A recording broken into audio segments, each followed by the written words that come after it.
안녕하세요. 저는 60대의 평범한 자영업자입니다. 작은 일식집을 운영 중이에요. 오늘 제가 이렇게 밤에 문을 두드리게 된 건 몇 년 전 겪은 충격적인 사건 때문이에요. 부끄러운 얘기지만 며느리가 아들을 두고 바람을 피웠었는데요. 그 상대는 제가 생각지도 못한 너무나 기이하고 기가 막힌 사람이었어요. 외도뿐만 아니라 감추고 있는 비밀이 참 많았죠. 오죽하면 지금 교도소 안에 들어가 있겠어요. 지금부터 그 충격적인 사연을 천천히 풀어볼 텐데요. 기막힌 반전이 숨어 있으니 꼭 끝까지 들어주세요. 저는 어릴 때 참 찢어지게 가난했어요. 대부분은 그랬겠지만 옥수수와 감자를 먹었어요. 자랐다. 부모님은 평범한 농사꾼이었지만 남매 중 큰 오빠만 학교에서 공부를 하고 저와 다른 동생들은 부모님의 농사를 돕아야 했었다. 어릴 때 농사일은 너무 힘들고 가치 없이 느껴졌다. 차라리 서울에서 일을 해보자는 생각에 겁도 없이 16살에 몰래 집을 나와 야간 열차를 탔다. 모아둔 돈도 없어서 당장 잠자리도 없었다. 거리를 떠돌다 역 근처 한 곳에서 음식을 먹고 일을 시작했다. 그때부터 일도 쉬지 않고 죽도록 일했다. 때로는 중국집에서, 때로는 일식집이나 고깃집에서도 일했다. 그러던 중 아는 분 소개로 어느 부잣집 식모로 들어가 것이다. 그때 제 나이는 20살이 조금 넘었던 것 같다. 그때였는데요. 남편을 만난 것도 바로 그곳이었다. 일하던 사용인가 눈이 맞은 게 아니었어요. 제가 작은 도련님이라고 부르며 모시던 그 집 둘째 아들과 사랑에 빠져버렸죠. 요즘 시대에는 좀 웃긴 말일 수도 있겠지만 그땐 신분의 격차가 당연한 시대였어요. 주인집 아들을 식모가 넘본다는 것은 언감생심 꿈도 꿀 수 없는 일이었죠. 그래서 저도 큰 꿈을 꾸진 않았어요. 그냥 이 사람의 스쳐 지나가는 여자가 될 뿐이라 해도 지금의 행복을 즐기자고 생각했죠. 그런데 웬걸, 운명의 장난처럼 그만 애가 들어서지. 뭐예요? 입덧을 거하게 하는 바람에 곧 그 사람도 알게 된 제가 미처 말릴 틈도 없이 사장님. 사모님에게 이 사실을 알리자마자 당연히 사장님과 사모님은 난리를 쳤어요. 사모님은 지우라고 하면서 그동안 일했던 임금을 상당히 줄일 것이라며 당장 나가라고 했더군요. 그 사람은 그 상황에서 어떻게 해야 할지 모르겠다고 말했어요. 또한 그 사람이 나를 버린다고 하더라도 어쩔 수 없는 일이라고 생각했어요. 저라도 부유한 부모와 풍요로운 삶을 즐기던 여성 때문에 포기하지 않을 것 같았거든요. 그래서 사모님이 시킨 대로 순순히 돈을 받고 그 집을 나왔어요. 그러나 놀랍게도 그 사람은 저를 선택했어요. 사모님에게 쫓겨나 첫째 집에서 일하던 날, 그 사람이 저를 찾아왔어요. 말도 없이 숨었던 나를 발견하고 그의 선택을 받아들여야 했죠. 상록 씨가 여기 어떻게 됐는지 아세요? 말할 게 없고 당장 가자. 이리 와. 그러나 사모님이 이제 우리 집은 더는 신경 쓰지 말라고 했어요. 그 집에서 나왔으니까 이제 나에게 부모 같은 것은 없어요. 내가 유일한 내 가족이에요. 그 사람의 말은 스러웠지만 한편으로는 겁이 났어요. 모른다는 공포감이 들었죠. 그래서 그 사람에게 난 괜찮으니까 얼른 집으로 돌아가라고 했어요. 하지만 그 사람의 결심은 바위처럼 단단했어요. 저와 뱃속의 아이를 무슨 일이 있어도 책임지겠다 고 하더군요. 그렇게 야밤에 물 한 잔을 떠놓고 약식으로 식을 올렸어요. 평생 함께하자 손가락 걸고 약속했어요. 그 뒤로 남편은 정말 열심히 혼인 생활에 참여했어요. 중국집 배달을 했어요. 건설 현장에서 일하다 보면 돈을 많이 쓰는 일이죠. 모두 다 해내었네요. 손에 한 방울도 묻히지 않고 꼼꼼하게 자란 부잣집 도련님이셨죠. 처음에는 태어난 아들을 기를 길이 없었지만 남편이 혼자 남았을 때는 좀 나아졌어요. 용접사로 일하는 것은 몸이 힘들긴 해도 그만큼 할 사람이 많지 않아서 큰 돈을 벌 수 있었거든요. 당시에는 한 달에 400만 원을 벌었고, 그때는 큰 돈이었어요. 돈을 열심히 모아 결혼한 지 10년 만에 집 한 채를 샀어요. 이젠 성공했다 싶어서 아들과 딸의 교육에도 좀 더 투자하기 시작했어요. 이제 행복해질 일만 남았다고 생각해요. 생각했는데 인생이라는 것은 참 예상치 못한 일이 발생할 때가 있어요. 남편이 갑자기 교통사고로 세상을 떠났기 때문에 나는 단단하게 서 있는 것 같았던 땅 자체가 흔들리는 느낌을 받았어요. 어리석은 생각이긴 하지만 남편의 뒤를 쫓아가고 싶다는 생각도 했었죠. 하지만 어린 자녀들의 존재를 생각하면 그럴 수 없었어요. 엄마로서는 배우자를 잃은 슬픔에 잠기는 일도 없었어요. 자녀들을 기르기 위해서라도 뭔가 일을 다시 시작해야 했어요. 그때부터 나는 생계를 유지하기 위해 직접 일에 뛰어들었어요. 배운 것은 요리뿐이었지만 남의 집에 가서 노동을 하고 싶기도 했지만 자녀가 둘이라는 제약 때문에 그럴 수 없었죠. 많이 어려웠어요. 다행히 친척분이 소개해 주셔서 건물 청소 일을 할 수 있었어요. 남편이 남겨준 집 한 채를 가지고 있어서 위로되는 건 말로 다 할 수 없었어요.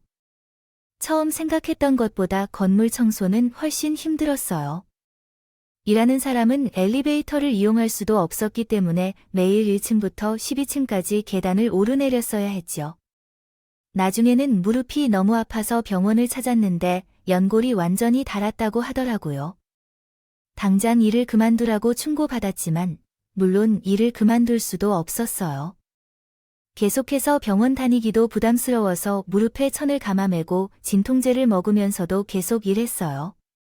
하늘에 있는 남편이라면 제가 그렇게 힘들게 일하는 걸 보는 게 얼마나 힘들었을까요? 인생을 뜻하지 않게 역전시킬 기회가 찾아왔어요. 바로 부동산 호황이었는데 가격이 미친 듯이 올라가기 시작했어요. 잘하면 큰 돈을 벌 수도 있다는 생각이 들었죠. 그래서 부동산 공부를 실천적으로 시작했어요. 공부를 끝낸 후 용감하게 집을 팔고 수도권에 작은 집 2채를 샀어요. 이것은 현명한 판단이었고 집은 순식간에 2배나 3배로 상승했어요. 그중 하나를 팔고 2채를 사는 식으로 계속해서 돈을 불려내어 나갔죠. 정신을 차려보니 통장엔 억 단위의 돈이 쌓였고 갖고 있던 건물들을 팔아 더 이상은 괴로워할 필요가 없었어요. 운이 좋게도 자식 농사도 성공적이었고 언제나 모범생이었던 아들은 명문대를 졸업했습니다. 이름을 들으면 누구든 알 수 있는 대기업에 입사했고 유일한 딸도 대학에 가서 선생님이 되었습니다.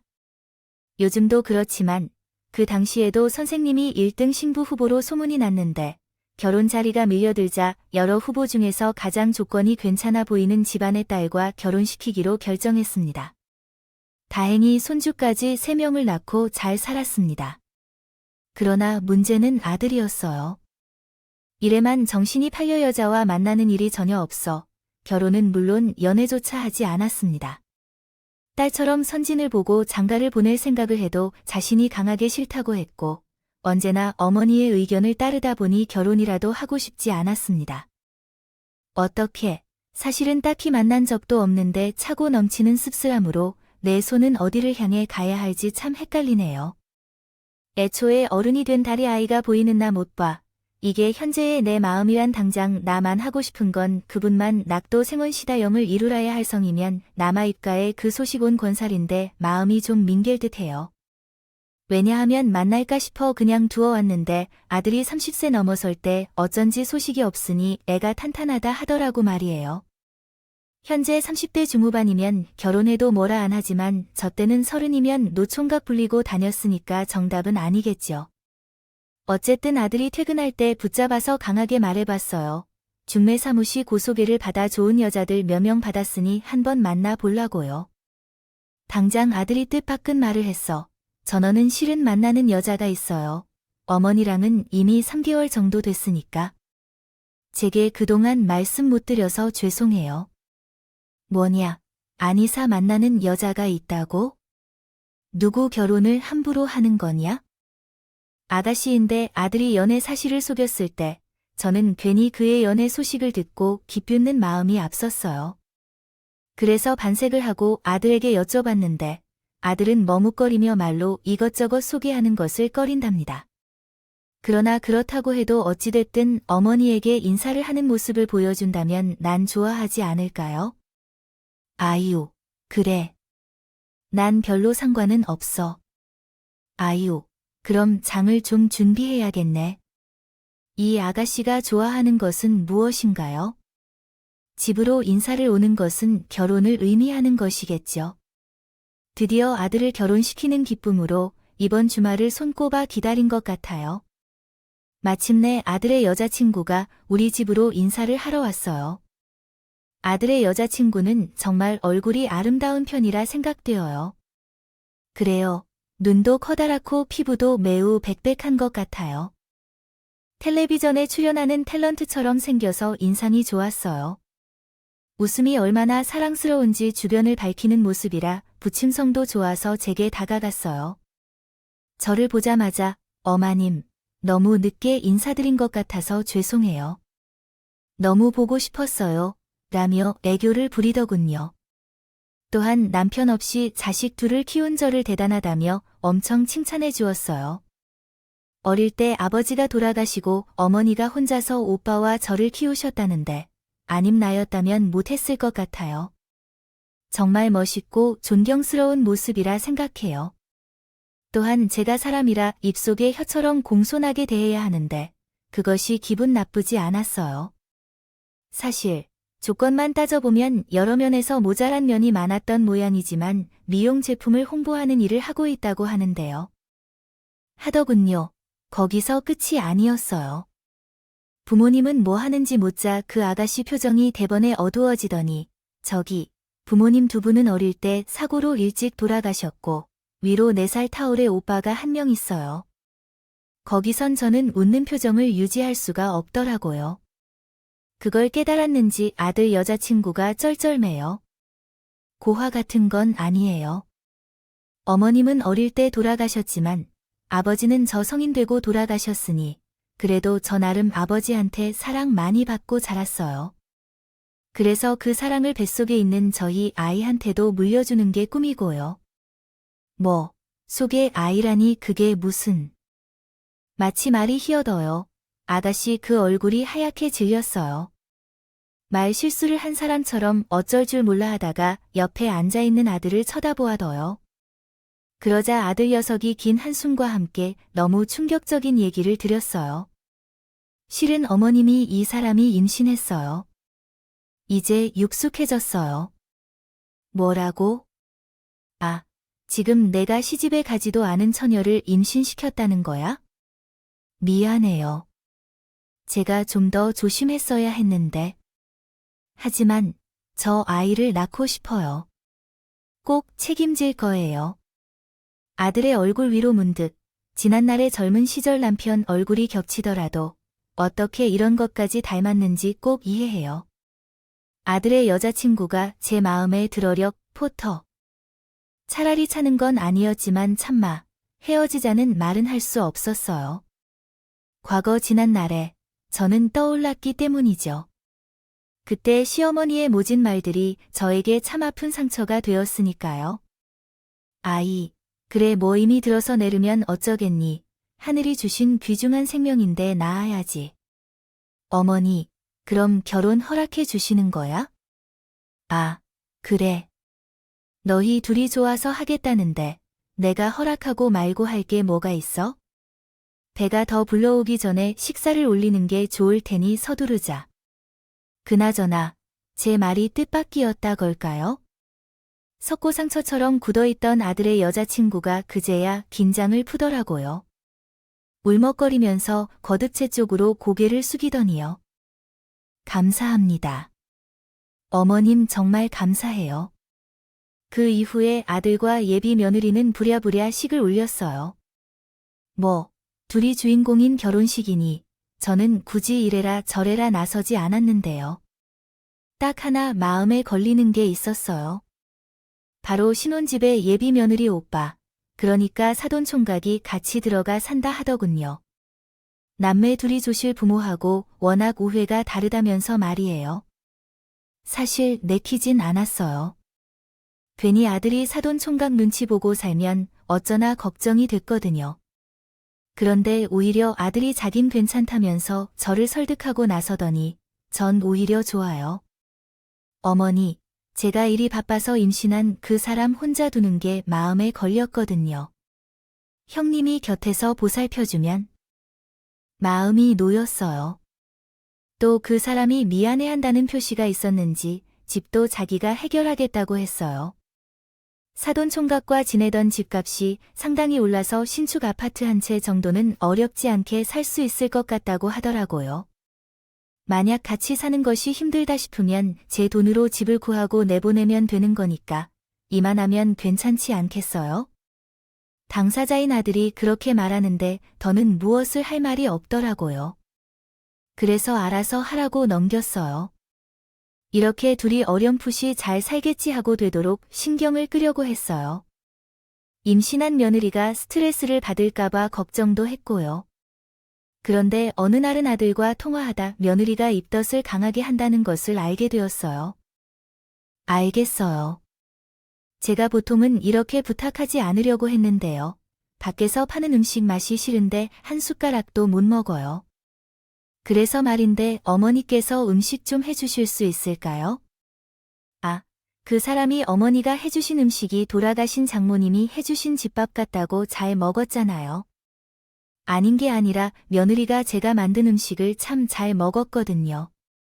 임신하고 얼마나 어려운지는 같은 여자들끼리 잘 알잖아요. 입맛이 심하게 건조해서 물도 제대로 못 삼킨다는 말에 마음이 아프네요. 그래서 바로 두 팔을 걷어붙이고 붙어보았어요. 평소 며느리가 잘 먹던 반찬을 몇 개 만들어 아들에게 드리려고요. 연락드렸더니 퇴근할 때 받아 가십시오. 그러나 집에 도착한 아들의 표정 또한 좋지 않았어요. 며느리가 입덕 때문에 그 역시도 밥을 제대로 챙겨 먹지 못했던 것 같았어요. 부랴부랴 있는 반찬으로 저녁을 차려드리자 아들은 호흡 없이 먹어내렸지만 아이야 천천히 먹어라 하니 취해버릴까 걱정을 했어요. 하지만 걱정 마세요. 어머니야. 오랜만에 어머니가 해주신 밥을 먹으니 너무 맛있어서 힐링이 되었어요. 아이 요새 아가를 낳고 나니 육아 때문에 더 힘든가 봐요. 뭐든 필요한 게 있으면 언제든 찾아와 주세요. 저는 특별히 일을 하는 것도 아니지만 도와드릴 수 있습니다. 말씀만으로도 감사합니다. 아들은 거절했지만 자식 답답한 게 밥도. 부모님은 제대로 먹지 못하고 사는데 마음이 편할까요? 그 뒤로 아들과 며느리에게 먹을 음식은 제가 다 만들어 보내줬어요. 처음에는 힘들다고 사양했던 아들도 나중에는 꼬박꼬박 반찬을 받아들더라고요. 그런 상황은 며느리가 출산해 예쁜 딸을 낳은 뒤에도 계속됐어요. 며느리는 누가의 선지 도통 집안일에 신경을 못 쓰는 것 같아서요. 어느 날 평소처럼 아들이 반찬을 가지고 들렀기에 저번에 만들어준 갈비찜이 어땠느냐고 물었죠. 평소엔 늘 소고기로 만드는데 요리책에서 돼지고기 찜을 보고 괜찮겠다 싶어서 만들어 보았거든요. 그러나 아들은 맛이 이렇다 저렇다 얘기를 못하더라고요. 뭔가 이상하다 싶어 물어보니 너무나 충격적인 대답이 돌아왔습니다. 아무래도 사실 저는 못 먹었어요. 뭘 못 먹었다니, 그게 무슨 말이에요? 형님이 워낙 식욕이 좋아서 집에 계셔서 한 가족을 대파하며 먹는다고 해서 퇴근해서 집에 오면 남은 반찬이 있는 걸로 알았다가 더 넉넉하게 해주실 수 있나요? 생각지도 못한 아들의 대답에 깜짝 놀랐습니다. 총각이 집에서 삼시 한 가족을 대파하는다니, 그 양반 회사 다니신다니 말이 되나요? 새끼 태어나고 그만뒀어요. 그분이 몸도 약하고 혼자 아이를 돌보는 게 너무 힘들다고 하셔서 아무리 해도 새끼를 종료해야 했어요. 낳은 지가 언제씩 다시 일을 구해야 하는 걸까요? 집에서 계속 노느니, 그러니까 내가 다 먹여 살리고 있지 않니? 에이, 네, 그래서요. 아이 어머니, 제가 잘못 말했어요. 못 드는 척 하세요. 아들은 실수한 것 같았는데 서둘러 집으로 돌아가 버렸어요. 혼자 남겨진 나는 처음에는 황당해졌다가 나중에는 분노가 차오르더라고요. 사지멀찍한 남자가 여동생 집에 끼얹혀서 우리 아들이 벌어다 준 돈으로 노는 것을 먹는 것을 하고 있는 것을 알게 되었어요. 제가 아들과 며느리가 먹도록 해준 반찬도 다 먹는 사돈총각이라니 정말 기가 막혔어요. 그래서 길이 아들 집으로 향했어요. 며느리와 사돈총각이 불편해하지 않을까 걱정되어 집들이 이후로 걸음을 한 번도 못 옮겼어요. 없었는데요. 이대로는 안 되겠다 싶더라도 초인종을 누르고 나가니 며느리가 문을 열어주었어요. 제 기습방 문에 당황한 눈치가 났어요. 아니 어머님, 여긴 어쩐 일로 너 좋아하는 살이랑 불고기 좀 했는데 바로 주고 싶어서 말이지. 신발이 하나 더 있는 걸 보니 사돈총각도 있나 보이더군요. 오늘 출근 안 했다는 척 딱 잡고 거실로 향했어요. 그런데 웬걸 사돈총각이 속옷 차림으로 손녀와 놀고 있더군요. 어찌나 남사스럽다. 저를 보고 뒤늦게 부랴부랴 방에 가서 옷을 입고 왔지만 며느리는 물론 손녀까지 있는데 이건 아닌 것 같더라고요. 그래서 집에 가기 전에 며느리에게 슬쩍 부탁했죠. 집안일을 도와주면서 살림을 책임지는 것이 힘들다는 것을 말씀하셨군요. 현실적으로 생각하면 사돈총각도 좋은 여자를 만나서 가정을 꾸리게 될 텐데 이러한 상황에서는 더 많은 독립된 시간이 필요할 것 같습니다.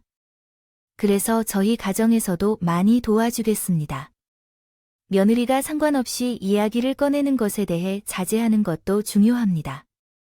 함께 살아가는 가족이기 때문에 서로 의견을 나누고 이해하며 함께 건강하게 살아가는 것이 중요하다고 생각합니다. 안 좋다던데 꼭 언제나 괜한 싸움은 피하려고 했잖아. 나도 알아. 그건 하지만 제 집에서 저희 오빠와 남편과 함께 살겠다고 하는데 어머님은 이러고 저러고 하시고 며느리가 도가 넘치다 싶을 정도로 반대했었지만 그땐 살쪄주시던 순종적이셨지 뭐라고 할까요. 나도 당황스러워서 다른 얘기를 했었지만 미안하다며 화해를 마무리했어요. 하지만 집에 와서 생각해보면 마음이 아프더라고요. 아마 괜한 말 한 것 같진 않았지만 참아봐야 할 것 같고 말이에요. 그래서 결국 아들에게 이야기를 해보니 며느리 편을 들어주었었더라고요. 의외로요. 아닌가요? 그렇지 않다면 형님의 행동이 조금 이상하다고 들었는데요. 그래서 새별이 교육이 좋지 않을 것 같다는 생각을 계속했어요. 어머니의 말씀을 듣고 나니 더 확고한 마음을 갖게 되었어요. 형님을 독립시켜야 한다는 것은 그 유순한 성격과는 달리 고집이 강하다는 것이었어요. 한번 결심하면 반드시 실천하는 성격이라서요. 그래서 바로 집으로 돌아가자고 했더군요. 며느리는 당연히 충격을 받았고 제가 당사자는 아니라서 자세한 상황은 모르겠지만 이혼을 검토하는 상황이었어요. 며느리 편안했던 아들이었지만 딸이 태어난 뒤로 딸의 편이 되면서 상황이 바뀌게 되었어요. 아들은 쉽게 저주하지 않아서 이혼을 선택하는 게 나을 것 같다는 얘기를 했다더군요. 그 결과 결국 며느리가 일부러 물러서야 했던 상황이었어요. 신혼집 인근에 있는 작은 빌라로 사돈총각을 독립시키기로 결정했어요. 그때부터 사돈총각은 많이 마음이 여위어 보이더라고요. 아마 처음에는 함께 살기로 한 마음이 있었기에 자기 집을 팔고 신혼집을 사는 것을 매우 고민했을 것 같아요. 그래서 아들과 며느리가 밥상 차릴 때 꼭 사돈총각을 위해서도 요리를 해보내곤 했어요. 그렇게 해서라도 조금이나마 마음을 달래기 위해서였죠. 사돈총각이 독립한 후로 아들 부부는 다시 안정을 찾아갔어요. 손주들도 건강하게 잘 자랐고요. 정말 가슴 아파서 보기 싫을 정도로 사랑스럽게 자랐답니다. 하지만 어쩌면 제가 옛사람이기에 그럴까요? 고추가 매운 손주 하나가 더 있다면 참 좋겠다는 생각을 하게 돼요. 수가 없더라도 요즘은 하나만 잘 키우는 추세이지만 저희 집이 경제적으로 큰 어려움이 없었고 손녀가 동생을 가지고 싶다고 우는 소리를 자주 해서 애초에 하나 더 있어도 나쁠 것 같지는 않다는 생각이 들었어요. 그래서 기회를 노려서 슬쩍 아들에게 둘째 얘기를 꺼냈는데 생각하지도 못한 대답이 돌아왔어요. 저도 마찬가지로 둘째를 낳고 싶은데요. 실은 새별, 새로 태어난 아이가 생긴 이후로 더는 잠자리를 제대로 취하지 않고 있어요. 그 사람이 자꾸 피해요. 아무래도 출산부터 육아까지 하다 보니 너무 힘든 것 같아요. 그래서 나는 그 정도까지 도와주기 위해 자주 그 집에 들러서 집안일을 도와주고 있어요. 있었거든요. 심지어 손녀 등 어렸을 때부터 제가 시키고 있었는데 대체 뭐가 힘들다는 건지 기가 막혔는데 내색하지 않고 다시 입을 열었어요. 아니, 어머니, 내가 도와주는 게 부족하다니? 아, 그럼 가사도이나 시토라 알아보지. 그러니 금전적으로 부담된다면 내가 도와줄 수도 있는데 저도 얘기해봤는데 애를 남의 손에 타게 하는 건 싫다네요. 집에 다른 사람들이 오는 것도 불편하다고 해요. 죄송해요, 어머니. 둘째 계획은 그 사람이랑 다시 얘기해 볼게요. 아쉬웠지만 더는 제가 나설 문제가 아니었어요. 어쨌든 애를 낳을지 안 낳을지는 전적으로 며느리에게 달려 일이었으니까요. 아들이 어떻게 얘기를 제가 전달하려는 바를 이해했나요? 며느리도 제가 손을 원하고 있다는 것을 알았나 봐요. 어느 날은 어머니께 그러더군요. 저도 둘째 생각이 있긴 한데 새별이 낳고 몸이 너무 안 좋아져서 일단 몸부터 다시 건강해져야 할 것 같은데 보약 해먹을 돈 좀 보태주시면 안 되겠어요? 응, 갑자기 왜 그런 거야? 보약 지인한테 소개받은 건강원이 있는데요. 거기서 파는 보약이 여자 몸에 참 좋대요. 근데 너무 비싸서 그 친구한테 얘기하기에는 좀 눈치가 보이더라고요. 그래, 얼마 정도 하는데? 내가 지원할게. 정말로요? 아, 500만 원이라는데 가능하신가요? 아니요. 무슨 보약이 그렇게 비싸게요? 금이라도 녹여 넣었다는 게 좀 비싸긴 한데 정말 효과는 확실하네요. 제 친구도 먹고 바로 아들상을 둘이나 나지 뭐해요 고민하다 며느리에게 500만 원을 돈 보내줬어요. 둘째 손주만 낳아준다면 그깟 돈 500점 뭐가 아쉽겠어요. 이런 제 마음을 며느리도 눈치챈 걸까요? 그 뒤로도 며느리는 제게 계속해서 돈을 요구했어요. 뿐만 아니라 몸이 힘들다는 핑계로 집안일이며 육아를 언젠가부터 죄다 떠넘기기 시작했죠. 결국 저는 거의 매일같이 아들 집으로 출근해 청소며 살림을 돌봐줬는데요. 처음엔 저를 불편해하던 며느리도 나중엔 제가 편해졌던 봐요. 자연스럽게 밥을 차려달라 얘기하는가 하면 본인 속옷 세탁을 부탁하기도 하더군요. 과거 식모라던 시절이 생각나 기분이 안 좋긴 했는데요. 생각해보면 많은 엄마들이 이렇게 늙어서까지 자식들 뒷바라지를 하면서 살면서도 딸에게 말도 안 되는 일이라면서 난리를 쳤지만 좋은 거라고 생각해요. 제가 할 수 있는 선에서 최선을 다해 도움을 주고 싶었어요. 조시부모 추녀에 대한 안쓰러운 마음도 있었고 그러던 어느 날이었어요. 평소처럼 추녀 집으로 가는 길에 갑자기 전화가 왔어요. 춘이었던 여보세요, 어머님. 아, 오늘 오실 필요 없다는 말씀드리려고요. 제가 갑자기 지방 출장이 잡혀서 하룻밤 자고 온다길래 새별이를 데리고 친구 집에 가 있으려고요. 제가 뭐라고 대꾸하기도 전에 춘이는 툭 자기 할 말만 하고 이었습니다. 전화를 끊었어요. 근데 이미 외출 준비를 다 끝내고 집을 나온 터라 다시 들어가기가 꺼려지더라고요. 며칠째 청소를 안 했던 터라 아들 집이 엉망일 것 같기도 했고요. 그래서 그냥 평소처럼 아들 집으로 갔고 짐을 풀자마자 청소부터 시작했어요. 일을 거의 다 끝내고 나니 어느덧 오후였어요. 슬슬 집에 가야겠다 싶어서 다시 짐을 챙기는데 웬걸 빨래 돌리는 걸 깜빡했더니 아휴, 그 정신을 대체 어디다 놓고 사는 건지 자책하면서 뒤늦게 다시 세탁기를 돌렸어요. 근데 이미 청소도 다 끝냈는데 빨래 돌리고 놓은 게 끝날 때까지 가만히 기다리고 있자니 영 심심하더라고요. 그래서 뭔가 더 할 일이 없을까 싶었어요. 주변을 둘러보다 창고 방으로 들어갔어요. 다른 곳은 다 청소가 끝났는데 이 방은 어디서부터 손을 대야 할지 모르겠어서 그냥 내버려 두고 있었거든요. 이 기회에 조금씩 치워나가자 싶어서 가득 쌓인 종이 상자부터 열었는데 웬걸 먼지 가득 쌓인 아들의 어릴 적 앨범이 나오더군요. 아마 결혼하고 독립하면서 제가 챙겨준 것 같은데 여전히 풀어보지도 않은 것 같더라고요. 한 장 한 장 넘기니 아들의 성장 과정이 고스란히 눈에 담겼어요. 그 모습을 보는데 온갖 생각이 들더군요. 이만큼 잘 자라서 자기 가정을 꾸린 게 대견하기도 하고 잠도 제대로 못 자고 밥도 못 챙겨 먹으면서 일만 하는 게 안쓰럽기도 하더군요. 그렇게 시간이 얼마나 흘렀을까요? 온 집안을 청소한다고 무리를 했던 것인지 뭔지 자꾸만 잠이 쏟아지기 시작했어요. 참으려고 두 눈을 부릅뜨려도 눈꺼풀이 어찌나 무겁게 느껴지던지 결국 까무룩 잠들어 버리고 말았죠. 다시 눈을 뜬 건 문 바퀴 소리가 소란해서 있어요.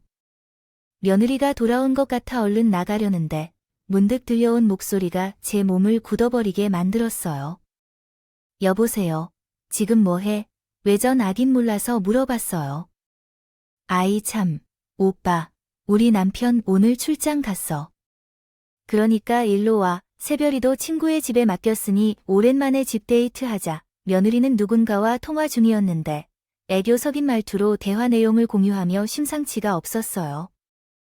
그러나 나는 떠나려는 동안 다른 남자를 집으로 끌고 들이려는 행동이었지만 내 생각을 조절하고 상자 사이의 틈으로 몸을 숨겼어요. 가슴속에 며느리에 대한 분노와 배신감이 치밀어 오르지만 참아냈어요. 아직 내 시간이 아니라고 생각했고 나 자신을 달랬고 무엇이든 그것이 진실인지 두 눈으로 확인한 후에야 화를 내야 한다고 생각했어요. 얼마 후 현관문이 열리는 소리가 들리기 시작했지만 그것은 며느리가 들을 수 있는 듯한 목소리였어요. 오빠, 왔어? 이 집에서 만나는 건 오랜만이네. 아, 그렇게 맞아. 나 물 좀 한 잔만 마시겠어? 왜 이렇게 목이 마르냐? 잠깐만 기다려봐. 어머님이 만들어 놓은 차가 있을 거야. 그걸 줄게. 그 꼴 보기 싫은 할머니. 아직도 여기서 맴돌면서 비위도 좋아. 그냥 식모 행세만 하는 거지 뭐. 얼마나 편해 집안일 대신해주면서 반찬을 만들어주는 오빠에게 신경 쓰지 말라고. 내가 알아서 다룰 테니까. 함부로 얘기하지 말라던 며느리에게 충격을 받은 것도 잠시였다. 함께 욕하는 상간남의 목소리가 왠지 모르게 너무 익숙했다. 당장이라도 나가서 그 얼굴을 확인하고 싶었지만 아직은 때가 아니었다. 정적인 순간에 현장을 쳐야겠다는 생각이 들었거든요. 그래서 또 한동안 얼마나 숨죽이고 있었을까요? 부엌에서 요란스레 식사를 하던 두 사람이 안방으로 들어가는 소리가 들렸어요. 이윽고 샤워를 하거나 하는 듯한 물줄기가 솟아나는 소리가 귀에 닿았죠. 이때가 되어 살금 방문을 열고 밖으로 나가야 했습니다. 나는 주흔이 켜져 있고 어두컴컴한 안방으로 조심스럽게 다가가면서 발소리를 죽였어요. 그리고 반쯤 열린 문틈으로 방 안을 확인했을 때 놀랍고 충격적인 광경이 펼쳐졌어요. 며느리가 아들인 줄만 알았는데 집에서 쫓아낸 사돈 총각이었어요. 그래도 증거가 필요하다는 생각에 핸드폰 카메라로 두 사람의 행위를 녹화했는데 어느 정도 촬영을 한 후에야 일어섰어요. 더 이상 그 둘의 행동을 볼 수 없겠어요. 정말 역겨워서 말이에요. 그래서 핸드폰을 주머니에 넣고 바로 안방 문을 열고 들어갔어요. 외치자마자 너희 둘이 뭘 하는 거야? 미쳤어 라고 외치니 아무것도 모르는 척 진한 스킨십을 하고 있던 두 사람은 화들짝 놀라며 떨어졌어요.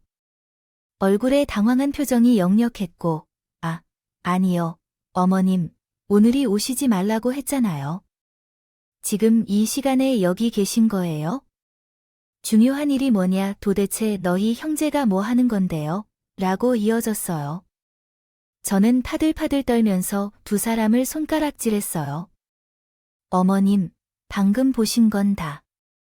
이게 어떻게 설명해야 하는지 모르겠지만 어차피 오해가 진정하십니다.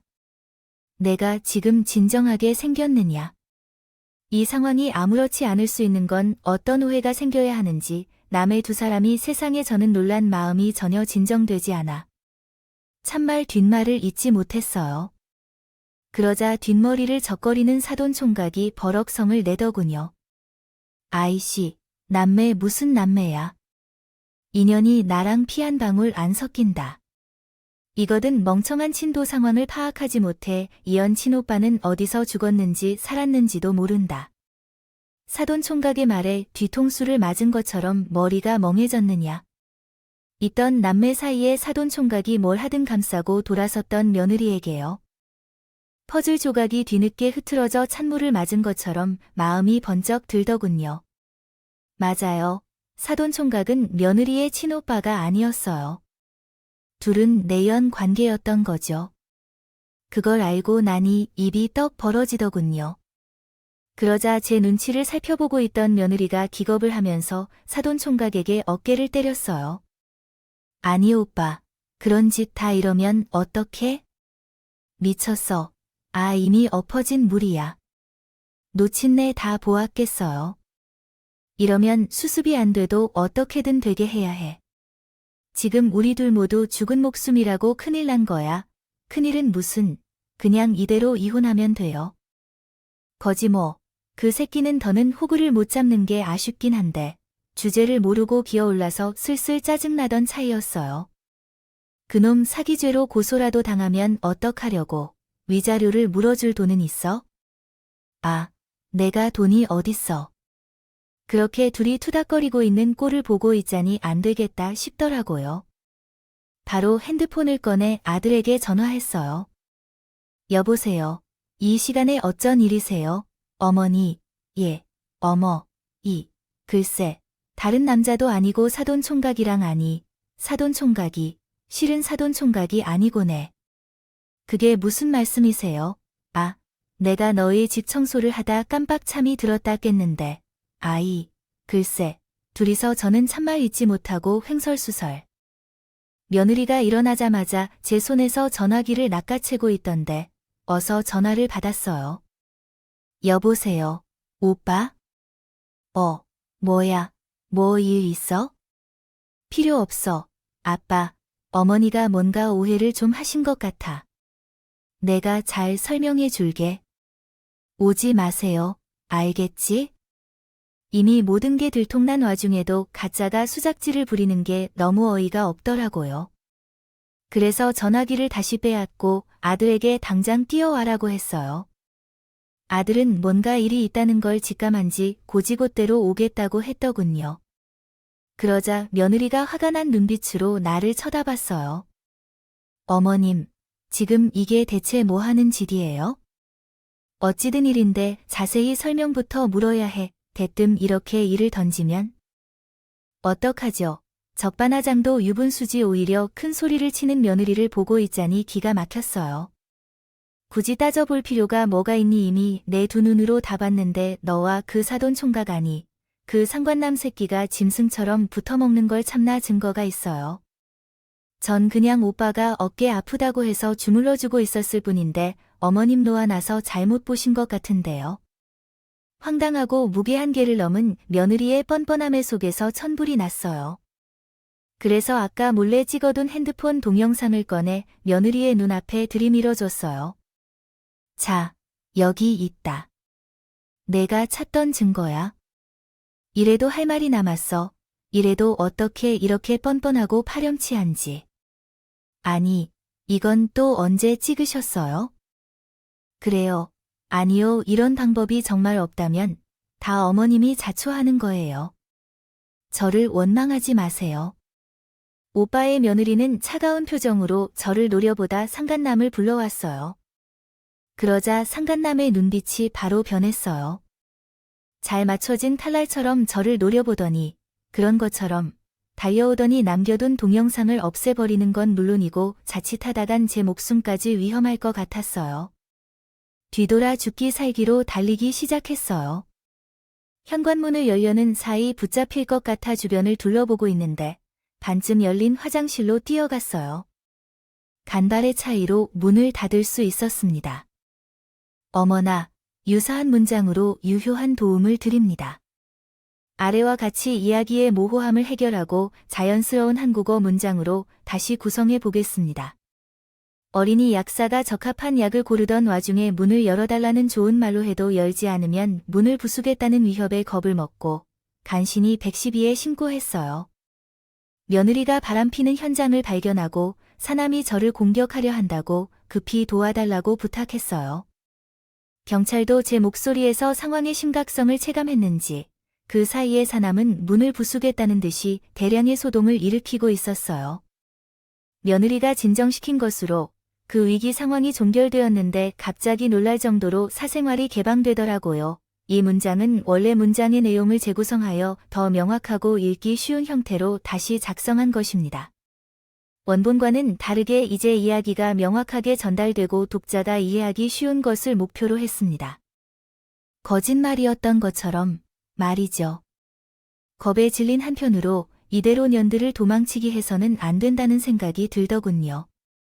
고민하다 욕실장 안에 들어있던 면도기를 꺼냈어요. 이게 위협이 될까 싶었지만 뭐라도 손에 들리 마음이 조금 놓이긴 하더라고요. 크게 하고 문을 다시 열었어요. 두 놈이 설마 벌써 도망간 건가 했는데 그건 아니었어요. 방에서 가방을 꺼내 돈이 들 만한 건 닥치는 대로 넣고 있더군요. 수십 개의 명품 가방에 각종 귀금속에 값비싼 모피 코트까지. 아들이 그동안 이 놈들에게 얼마나 호구 잡혀 살았던 건지가 뻔히 보이더군요. 속에서 울분이 차올라 비명을 지르듯이 했습니다. 도망가려는 건 어디죠? 이 놈들이 범죄일을 저지른 게 분명한 사기니까.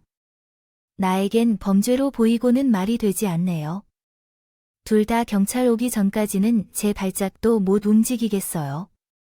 아, 그러고 보니 할머니가 진짜 건보렸네요. 그렇다고 해서 나랑 이 씨는 그러재떼고 며느리 옆에서 짐 싸는 걸 돕고 있던 사람이 흥분해 코를 내뿜으며 저에게 달려왔어요. 제 손에 든 면기를 보고 코웃음을 치더니 순식간에 빼앗아서 던져버리고 제 목을 잡아 올렸어요. 힘이 얼마나 세는지 목이 막히더라고요. 안나이 할머니는 입만 벌리고 살아서 뭐랄까? 산기죄가 뭔지 차라리 잘 됐네요. 깜방 가기 전에 내 명주는 끊고 다니기로 결심하고요. 이 씨야. 사기죄로 놓친 내 저승에 보낼 주 하나 더 쉬었다 해서 이게 얼마나 중요하다고 생각해? 안 그래? 이 숨이 쉰다 해진다고 점점 눈앞이 흐려져서 생각했을 때 당장 죽을 것 같았다. 그런데 갑자기 상간남의 하체가 붕괴해서 뒤로 넘어졌는데 갑자기 뚫린 숨구멍에서 나오는 호흡 소리를 들었어요. 어머니, 괜찮으세요? 어디를 다치셨나요? 라고 아들이 걱정스럽게 말했을 때 다시 정신을 차렸어요. 아들이 제 전화를 받고 달려와 준 것 같았어요. 그 뒤에 경찰 제복을 입은 사람들도 몇몇 있었는데 그때서야 안심했어요. 되더군요. 나는 괜찮으니까 일단 전년도 놈들부터 저둘이 아니었어. 내게 연관된 관계였다고 우린 속인 것이야. 나는 흐트러진 호흡으로 한 자씩 간신히 말을 뱉었어. 아들의 얼굴이 순식간에 귀신이라도 본 것처럼 창백해졌어. 어머니, 그게 대체 뭘 보셨길 이런 말씀을 하시는 거예요. 네, 이걸 좀 보려나. 나는 생명줄처럼 아들에게 드폰을 내밀었어요. 아까 찍은 영상을 틀어서 보여주니 아들의 얼굴이 새빨개지더군요.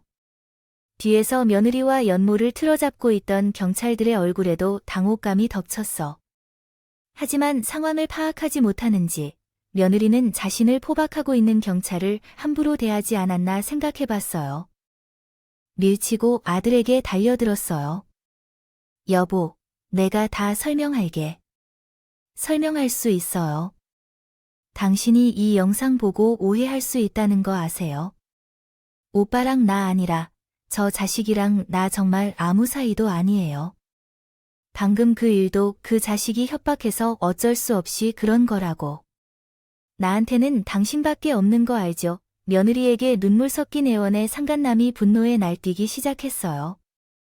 인연이 이제 와서 꼬리 자르기를 하려고 해. 내가 협박하게 뭐를 협박해요?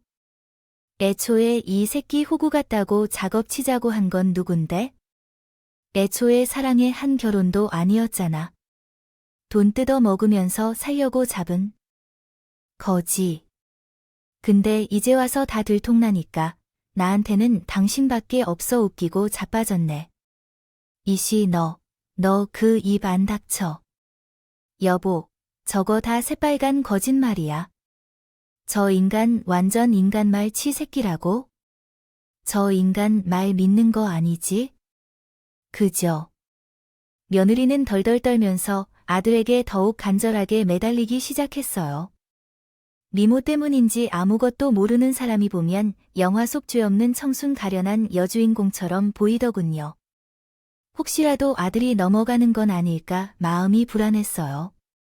하지만 다행히 아들도 그렇게까지 어리석진 않았어요. 기가 막히다는 듯 코웃음을 치더니 그대로 매몰차게 며느리를 떨고 내버리더군요. 내가 너한테 얼마나 호구가 치렸으면? 이런 상황에서도 나를 속이려고 하는 개소리를 그만하고 당장 내 눈앞에서 사라져. 여보, 왜 그래? 정말 나는 당신을 사랑해. 응, 이대로 나를 경찰서에 잡혀가면 우리 다시 못 볼지도 몰라. 우리 샛별이 미래도 생각해야지. 샛별이 미래를 생각한다는 사람이 상간남을 지친 오빠라며 둔갑시키고 집에 끌어들였어. 그동안의 우리 결혼 생활은 다 모래성처럼 허황된 것이었네. 전부 다 너와 그 인간의 사기극이었습니다. 아, 아니야. 여보, 그래. 애초에 불순한 의도로 접근한 건 맞는데 부부로 함께 살면서 당신에게 끌리고 있었어. 지금은 정말 당신을 사랑하고 있다고. 마음이 너무 불편해서 죄책감이 들어서 진실도 다 밝히려고 했어. 근데 그걸 알고 저 자식이 당신에게 모든 것을 고백하겠다는 협박으로 나도 어쩔 수 없었어. 진짜야. 더는 들어줄 수가 없으니 닥쳐. 할 말이 아주 많은 것 같은데 남은 것은 경찰서에서 경찰 앞에서 하라 해. 난 듣지 않아야 할 이유가 없으니까. 여보, 우리는 그래도 부부잖아. 근데 이렇게 내 말도 듣지 않고 일방적으로 행동하면 안 되는 거 아니야? 부부 같은 소리를 하는데 애초에 이건 사기 결혼이야. 결혼 자체가 성립되지 않은 거라고. 아들은 분노를 참지 못하고 집을 나가 버렸어. 경찰이 다가와서 자세한 사항을 물었어. 나는 목격한 일을 다시 한번 설명했고 찍은 동영상도 증거로 제출했어. 며느리와 상간남은 그 자리에서 경찰에게 연행되어 서로 끌려갔어. 곧 나와 아들도 참고인이야. 어떤 이유에서인지 경찰서로 함께 가서 수사를 받았죠. 수사 결과에 의해 밝혀진 사실은 너무 충격적이었습니다. 며느리와 그 남자 사이의 정체를 알았는데 이들은 남매가 아닌 남남 사이였고 오히려 과거에 서로 연인 관계였던 것이었습니다. 두 사람 모두 고화 출신으로 변변한 직업이 없었으며 상간한 남자는 폭력적인 전력까지 가지고 있었습니다. 원래부터 우리 아들을 속이기 위해 접근한 사람들이었던 것입니다. 너무나 추악한 존재들이었죠. 그러나 진술을 할 때마다 이상한 감정이 들었습니다. 정말 말도 안 되는 일이지만 손녀도 아들의 진정한 아비인지 의심이 들었죠. 아들을 설득해서 유전자 검사를 받게 했는데 왜 운명은 언제나 불길한 예감과 같은 걸까요? 건지 맞아요. 손녀는 저희 김 가문 핏줄이 아니었어요. 그 상간남의 자식이었더니 사실을 알고 있었고 저도 저지만 아들이 참 많이 힘들어했어요. 회사도 쉬고 몇 날 며칠을 방 안에 틀어박혀 울기만 했어요. 그런 아들을 보면서 제 가슴도 몇 번이나 무너져 내렸네요. 며느리와 상간남은 경찰 조사를 받는 과정에서 잠깐 풀려났어요. 도주 우려가 없어서 굳이 구속 수사까지 안 해도 된다는 게 경찰의 입장이에요. 그런다고 그 놈들의 죄가 사라지는 게 아니라는 건 알았지만 그래도 속 이상하긴 했어요. 기가 막힌 사실은 거기서 끝이 아니었어요. 알고 보니 며느리가 해봤다는 신혼집도 며느리가 해온 게 아니었어요. 아들 명의로 대출받아 산 것이죠. 며느리가 자신이 샀던 것과 같은 척하고 있었다. 왜 그런지 물으니 아들이 말했다. 그 사람이 우리 형님이나 아니면 그 새끼랑 따로 살 수 없다고 꼭 같이 살고 싶다고 했거든요. 그러나 그렇게 하면 어머니가 난리 날 것 같아서 자기 오빠도 심심하게 하는데 참가해야 한다고. 그러나 싫다고 하더라고요. 뭔가 면목이 필요할 것 같다고 말해서 부탁했어요. 집은 자기가 다 맡아서 하라고 했어요. 아니, 너는 왜 그런 보잘것없는 행동을 하는 거야? 걔 화장품 판매 사이트를 통해 돈을 많이 벌었다면 그것도 사치였던 거지. 그것을 나는 나중에 알았지만 그 사람은 자신의 손으로 직접 일을 해본 적이 없었어요. 그리고 소중히 간직하고 있던 돈도 버려지고 말았어요. 도박으로 모두 잃어버렸는데 오랜만에 그때라도 결혼을 그만두어야 했습니다. 그러나 그 사람에게 너무 매료되어 또한 내 속에 그의 아이도 있는데 희미한 눈을 하게 되었습니다. 빚은 없는 것이 어디 있겠느냐며 어차피 내가 잘 보니 다 괜찮다고 말하겠지만 아이고, 이 한심한 일. 어머니, 용서해 주세요. 제가 너무 부족했습니다. 하늘에 계신 아버지께서 이곳을 보시면 무슨 생각을 하실까요? 죄송합니다. 아들이 살아온 일평생을 모범적으로 살아왔는데 꼬리 9개가 달린 며느리에게 단지 놀고 있을 수밖에 없었습니다. 저도 이를 알았다면 여우의 꼬리를 빨리 잘라 놓았어야 했지만 후회해봐야 할 것 같습니다. 이미 엎어진 물을 담을 수 있는 것도 아니고 어떻게 해야 할지 모르겠어요. 이제라도 할 수 있는 일을 차근차근 해 나가야 한다는 생각이 들었습니다. 우선 저와 아들은 변호사를 선임하여 혼인 무효 소송을 제기했어요. 지리한 법적 분쟁 끝에 며느리의 배반 사실이 인정되어 재판에서 승소했고 아들은 깨끗하게 가족 관계를 정리할 수 있었어요. 사기로 속아 결혼한 셈이기 때문에 아예 결혼한 기록도 남지 않고 혼인이 무효로 처리될 거라고 했더라고요. 정말 얼마나 다행인지요. 또한 사기 혐의로 며느리와 그 상대를 고소했는데 수사 과정에서 매우 충격적인 사실이 밝혀졌네요. 며느리와 그 상대가 사기를 친 게 이번이 처음인 게 밝혀졌어요. 아니에요. 저희 아들을 만나기 전에도 멀쩡한 미혼 남자들을 상대로 접근해 돈을 빼낸 적이 있던 것으로 알려졌어요. 주로 며느리의 외모를 이용해 유혹했던 것으로 그게 통하지 않으면 폭행이나 협박을 통해 강제로 돈을 받아냈다고 합니다.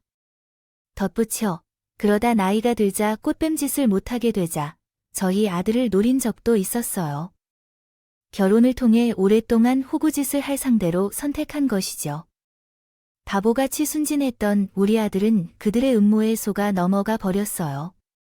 그런데 나중에 알고 보니 두 사람은 우리 아들의 재산뿐만 아니라 제가 죽은 뒤에 넘어올 유산까지 모두 계획하고 있었다고 합니다. 혹시 모르지만 저희가 생각했던 것보다 제 엄청난 격이 훨씬 심각했다고요. 오래 살았다면 진작에 끔찍한 일을 당해 남편 곁으로 돌아갔을지도 모른다는 생각이 들어 소름이 돋는다. 두 사람 다 사지 않은 젊은이들인데 어떻게 그러한 잔인한 범죄에 연루되어 배를 불리려는지 이해가 가지 않는다. 너무 분개스럽지만 이를 숨기고 있던 여자까지 드러나면서 며느리와 불륜남에게 상당한 형량이 선고되었다. 아직도 교도소에 수감 중이지만 무기징역은 아니기 때문에 언젠가는 세상으로 복귀할 것이 확실하다. 두려워하지 않는다. 만약 보복을 받을 수도 있을까봐 아들과 나름대로 법적으로 대비해 두었다. 그 인간들이 어디서든 우리를 방해하려 한다 해도 우리는 제대로 된 삶을 살 것이다. 지금까지 우리가 했던 대로. 지시하곤 남들의 등 빠진 것을 먹는 것 말고는 다른 선택이 없는데 또 다시 비슷한 일을 저지르다 재벌가에 가거나 인생을 처절히 부지런히 살아볼지 모두 중 하나겠다 싶을 겁니다. 손녀가 아니라는 일대 문재인의 딸은 결국 부모가 키우는 삶을 살지 않겠습니까 하더군요. 결국 아이는 아버지와 할머니를 잃고 낯선 곳으로 가게 되는데 그 아이가 가엾게 느껴졌지만 한때 정을 주었던 만큼 가슴이 아팠지만 어떻게 해야 할지 감이 잡히지 않았습니다. 차라리 타인이라면 그동안 키워왔던 정을 생각해 품을 것이지만 상관없는 사나이의 아이가 자라기 전에 이 정을 뽑고 아예 보지 않는 게 상책이라 여겨져요. 하지만 상관남의 부모는 꽤 제대로 된 사람으로 변해버렸다고 생각했습니다. 바깥의 양아치들은 경비 일이라도 하며 먹고 있었습니다. 산다는 걸로 보아서는 그렇게 넉넉한 형편은 아닌 것 같은데 그래도 하나뿐인 손녀를 고아원에 보낼 수 없다면서 자신들이 돌봤다고 하더군요. 건너들은 소식으로는 아직까지 잘 키우고 있는 것으로 알고 있습니다. 혹시 그 양반들에게 무슨 일이 생긴다면 모르겠어요. 어쩌면 그때는 제가 아이에게 다시 손을 내밀지도 모르겠네요. 따지고 보면 그 아이에게 무슨 죄가 있겠어요? 다른 어른들의 잘못이지요. 어쨌든 한바탕 사건 이후에 우리 집에 다시 평화가 찾아왔어요. 저는 어디 한 곳 아픈 곳 없이 건강하고요. 친구들과 여행도 다니고 봉사활동도 하면서 나름의 의미 있는 날들을 보내고 있답니다. 앞서 말씀드린 것처럼 작은 일식집도 하나 오픈했는데 제 이 나이에도 겁없이 다시 부엌에 들어섰어요. 저는 주방장은 따로 있고요. 경영만 하고 있어요. 나름 입소문이 나서 찾는 손님들도 제법 많은데 사실 직원들에게 월급을 지급하고 나면 남는 것이 대단하게 없어요. 그래도 장사한 건물은 제 명의로 된 것이라 이렇게 이날까지 자식들에게 손 한 번 안 벌리고 잘 살고 있답니다. 그렇게 속을 썩였던 아들도 최근에 좋은 여자를 만나 재혼했어요. 새며느리는 아들과 마찬가지로 한 번 결혼에 실패한 아픔이 있는 사람인데요. 이혼한 아들을 둔 어머니가 이런 이야기를 하는 것도 있겠죠. 우습지만 이혼한 사람은 그만한 이유가 있지 않을까 싶어서 불안하기도 했어요. 전면 1, 2화의 기억이 아직 남아있기도 했으니까요. 하지만 다행히 새며느리는 제 우려와 달리 참 좋은 아이예요. 교사 부부인 사돈 내외를 닮아 야무지고 똑부러진 구석도 있고요. 아들 내주며 손주 교육까지 알아서 척척척 얼마나 잘하는지 몰라요. 또 못 배운 애미를 무시할 법도 안 돼. 집안에 일이 생기면 늘 제 의견을 먼저 물어봐주고 존중해준답니다. 이렇게 썰밤에 사연을 보내고 나니 지금 며느리의 존재가 새삼 참 고맙고 소중하네요. 오늘은 제가 먼저 전화해서 안부를 물어야겠다. 얘기 들어주셔서 감사합니다. 모두 함께 행복한 시간 보내시길 바랍니다. 건강하세요.